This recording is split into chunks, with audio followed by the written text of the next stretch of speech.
Welcome to next exam. जिस भी competitive exam में हिंदी पूछी जाती है उसमें समास का एक या दो क्वेश्चन जरूर पूछा जाता है।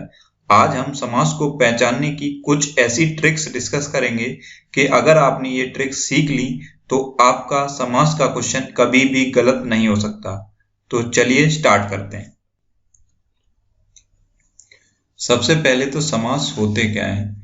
दो या दो से अधिक शब्दों से मिलकर बने सार्थक शब्दों को हम समास कहते हैं।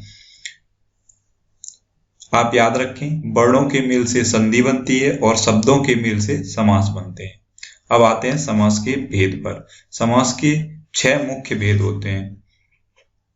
अब कभी कभी ये क्वेश्चन भी पूछा जा सकता है कि समास के कितने प्रकार होते हैं या कितने भेद होते हैं। तो आप याद रखें, समास के 6 मुख्य भेद होते हैं। अब ये आप याद कैसे रखेंगे? आप ये देख रहे होंगे समास में ये मास वर्ड है। मास यानी कि महीना। महीना कितने होते हैं? 12। तो 12 के आधे होते हैं समास। तो आप ऐसे याद रख सकते हैं कि समास के 6 प्रकार होते हैं। ये 6 कौन कौन से हैं? अव्ययीभाव समास, तत्पुरुष समास, कर्मधारय समास, द्विगु समास, द्वंद्व समास और बहुब्रीहि समास। आपको पेन पेपर लेकर कुछ भी नोट करने की जरूरत नहीं है। मैंने इस वीडियो की PDF नोट्स हमारे नेक्स्ट एग्जाम के फेसबुक पेज पर अपलोड कर दी है। आप हमारे फेसबुक पेज से जाकर इस वीडियो की PDF नोट डाउनलोड कर सकते हैं। अब आते हैं अव्ययीभाव समास पर।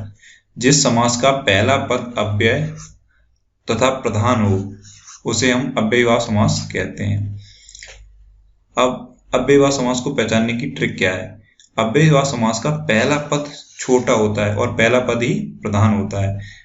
तो आप याद रखें ये ट्रिक कि पहला पद छोटा होता है और मोस्टली अव्ययीभाव समास में पहला पद उपसर्ग होता है। जैसे एग्जाम्पल, प्रतिदिन, प्रति प्लस दिन। देखिए आप, प्रति उपसर्ग है। नेक्स्ट एग्जाम्पल है आजन्म, आ प्लस जन्म। देखिए आप, आ उपसर्ग है। सहर्ष, स प्लस हर्ष यानी कि स उपसर्ग है। यथा संभव, यथा प्लस संभव, यथा उपसर्ग है। प्रतिकूल, प्रति प्लस कूल यानी कि प्रति उपसर्ग है। तो आप ये ट्रिक याद रखें कि अव्ययीभाव समास का पहला पद छोटा होता है और पहला पद मोस्टली उपसर्ग होता है। अब एक इंपॉर्टेंट नोट, एक ही शब्द कई बार आने पर भी अव्ययीभाव समास होता है। जैसे हाथों हाथ यानी कि हाथ प्लस हाथ, दिनों दिन यानी कि दिन प्लस दिन। तो एक शब्द अगर कई बार आ रहा है तो वहां भी अव्ययीभाव समास होता है। अब आते हैं तत्पुरुष समास पर। तत्पुरुष समास, जिस समास में दूसरा पद प्रधान होता है तथा दोनों के बीच कारक चिन्ह का लोप हो जाता है उसे तत्पुरुष समास कहते हैं। अव्ययीभाव समास में पहला पद प्रधान था, तत्पुरुष समास में दूसरा पद प्रधान होता है। अब तत्पुरुष समास को पहचानने की ट्रिक क्या है? तत्पुरुष समास का दूसरा पद छोटा होता है और दोनों पदों के बीच कारक चिन्ह का लोप होता है।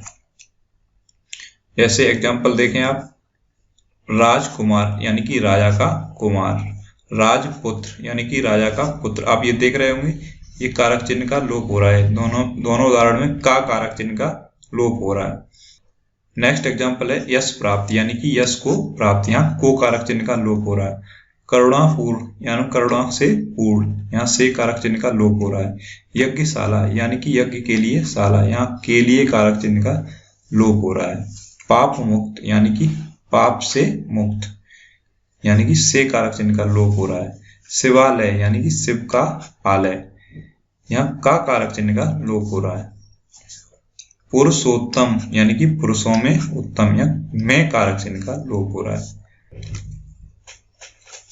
अब देखते हैं तत्पुरुष समास के भेद। तत्पुरुष समास के भी 6 भेद होते हैं। आपने देखा था समास के 6 भेद होते हैं और यहाँ पर तत्पुरुष समास के भी 6 ही भेद होते हैं। जैसे कर्म तत्पुरुष, कर्म तत्पुरुष में को का लोप होता है यानी कि को कारक चिन्ह का लोप होता है। जैसे मैंने आपको एग्जाम्पल बताया था यश प्राप्त यानी यश को प्राप्त। कर्ण तत्पुरुष, कर्ण तत्पुरुष में से और के द्वारा का लोप होता है। संप्रदान तत्पुरुष, संप्रदान तत्पुरुष में के लिए कारक चिन्ह का लोप होता है। जैसे एग्जाम्पल था यज्ञशाला यानी यज्ञ के लिए शाला। अपादान तत्पुरुष में से यहाँ पर अलग होने के संबंध में होता है। जैसे कोई चीज किसी से अलग हो रही है तो यहाँ पर से कारक चिन्ह का लोप होता है अपादान तत्पुरुष में। जैसे ये एग्जाम्पल था पाप मुक्त, यानी पाप से मुक्त, आप पाप से अलग हो रहे हैं। संबंध तत्पुरुष में का, की, के का लोप होता है। जैसे एग्जाम्पल था राजपुत्र, यानी कि राजा का पुत्र, तो वहां पे कौन से कारक चिन्ह का लोप हो रहा था? का।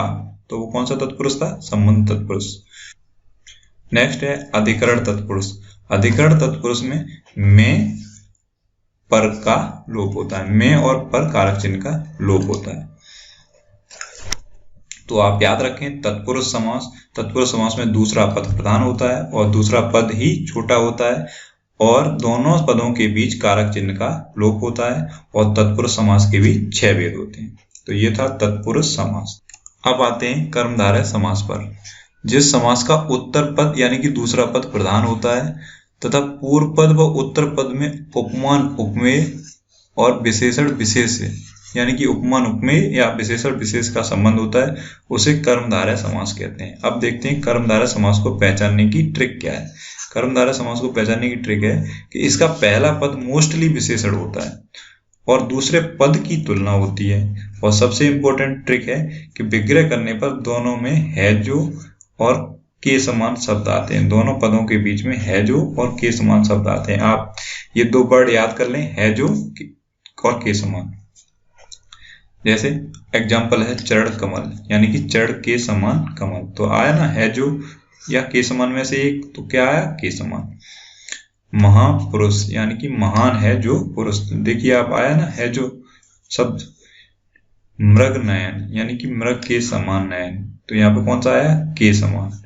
लाल मणि यानी कि लाल है जो मणि, तो ये आया ना है जो। तो ये आप 2 शब्द पकड़ लें, है जो और के समान। अगर ये आ रहे हैं तो क्या है? कर्मधारय समास। अब आते हैं द्विगु समास पर। जिस समास का पहला पद संख्यावाचक होता है वह द्विगु समास कहलाता है। अब इस द्विगु शब्द में ये गु देख रहे होंगे, गु मतलब गुणा। गुणा किसका होता है? संख्याओं का। तो आप इसे याद रखेंगे, द्विगु समास में संख्यावाचक शब्द आते हैं।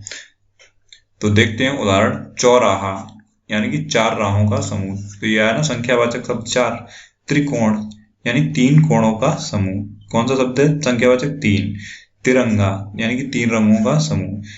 तो आप याद रखें द्विगु समास में हमेशा संख्यावाचक शब्द आते हैं। अब आते हैं द्वंद्व समास पर।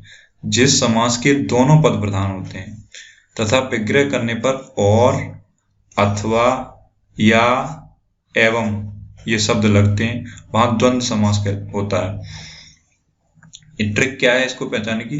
दोनों शब्द एक दूसरे के उल्टे होते हैं, ये द्वंद्व समास को पहचानने की ट्रिक है। जैसे एग्जांपल देखें आप, पाप पुण्य यानी कि पाप और पुण्य, तो पाप और पुण्य दोनों एक दूसरे के उल्टे हैं ना। सुख दुख, सुख और दुख, सुख और दुख दोनों एक दूसरे के उल्टे हैं। गुण दोष, गुण और दोष, तो गुण और दोष दोनों एक दूसरे के उल्टे हैं। और विग्रह करने पर दोनों में और, अथवा, या, एवं ये शब्द आएंगे। तो इन सभी एग्जाम्पल में और शब्द आ रहा है।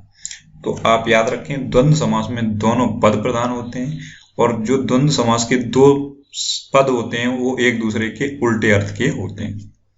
अब आते हैं बहुब्री समास पर। बहुब्री समास सबसे ज्यादा इंपॉर्टेंट है, मोस्ट इंपॉर्टेंट। इस समास में कोई भी पद प्रधान नहीं होता है। अजीब बात है ना, मोस्ट इंपॉर्टेंट है और कोई भी पद प्रधान नहीं है।